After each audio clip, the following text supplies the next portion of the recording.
પાળિયાદ પાસે આવેલ રાણપુર રોડ પર ગંભીર અકસ્માત સર્જાયો। પાળિયાદથી રાણપુર જતા રસ્તામાં વણાક પાસે એક ટુ વ્હીલ અને ફોરવ્હીલનું અકસ્માત સર્જતા આ ટુ વ્હીલ વાહનમાં આવેલ બે વ્યક્તિનું ઘટના સ્થળે જ મૃત્યુ થવા પામેલ છે। પાળિયાદ પોલીસ ઘટના સ્થળે પહોંચી સારવાર માટે હોસ્પિટલ દાખલ કરવામાં આવેલ હતા, પરંતુ એક ઘટના સ્થળે મૃત્યુ થયું અને બીજાનું રસ્તામાં મોત થતાં આમ અકસ્માતમાં મોત થનાર વ્યક્તિના પીએમ માટે હોસ્પિટલ મોકલી આગળની કાર્યવાહી પાળિયાદ પોલીસે હાથ ધરી છે। રિપોર્ટર જયદેવ વી મંદિર પાળિયાદ।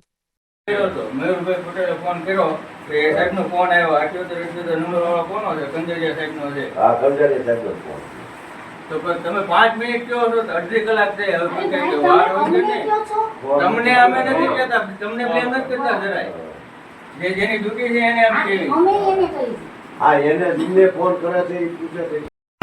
શું આપણો પરિચય? જિગ્નેશ પટેલ, ભદ્રાવડી સરપંચ। શું કહેવા માંગુ સરપંચ સાહેબ? આ પાળિયાદ સામૂહિક આરોગ્ય કેન્દ્રની અંદર હું ઊભો છું। 1 કલાકથી અમારું પેશન્ટ ગાડીમાં છે, અહીં ડૉક્ટર કોઈ હાજર નથી। એ પેશન્ટ સિરિયસ છે, એક્સપાયર છે કે નહીં એમને ખબર નથી, પણ ડૉક્ટર ન હાજર હોવાથી હાલમાં 1 કલાકથી ગાડીની અંદર પેશન્ટ છે અને આ કોઈ પણ ડૉક્ટર છે ને ડૉક્ટરોને ઘણીવાર ફોન કર્યા પણ કોઈ જવાબદારી લેતું નથી કે મારી ડ્યુટી છે। એટલા માટે આપ જોઈ રહ્યા છો, અહીંયા રૂમમાં પણ જોઈ શકો છો કે અહીંયા કોઈ છે નહીં। અને બેન પૂછું છું કે ડૉક્ટરની હાજરી કોની છે? આ ડૉક્ટરની ચેમ્બર છે, આ તમે જોઈ રહ્યા છો ને ડૉક્ટરની ચેમ્બર છે।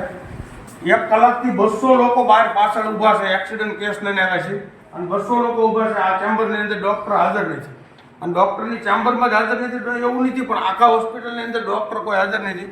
એક ખાલી મેડમ છે સ્ટાફમાં અને એને મારે પૂછવું છે કે મેડમ આ હાલ ડ્યુટી કોની છે, કયા ડૉક્ટરની છે? નામ આપશો મને? ડૉક્ટર નરેશ જાદવ, લાઠીદળથી ડેપ્યુટેશનમાં છે। હા, અહીંયા અને હાજર કેમ નથી થતા? એમની ડ્યુટી છે, હા, એની તો ડ્યુટી છે તો કેમ હાજર નથી? આવું છું એવું કહીશ।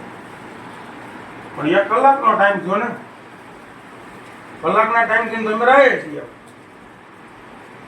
અને મિત્રો આવી રીતે બધું ચાલે છે।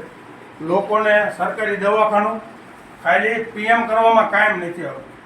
એટલે લોકોની મજબૂરી તો તમે જો ડેપ્યુટેશનમાં છે એ તો બરોબર છે, પણ હાજર તો રહેવાનું જ છે ને। એમ જ કહું છું કે અમારા ડૉક્ટર નથી, એમ ડેપ્યુટેશન હા, ડેપ્યુટેશન વાળાને હાજર તો રહેવાનું જ છે ને મેં।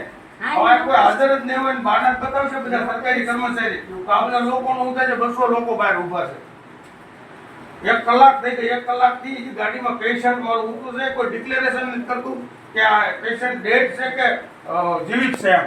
ડોક્ટરને ડેથ બોડી છે પણ ડોક્ટર નથી તો જો તમે પરિસ્થિતિ આવડી મોટી હોસ્પિટલમાં ડોક્ટર નથી હાજર તો આવું કેટલી ઘડી ચાલશે?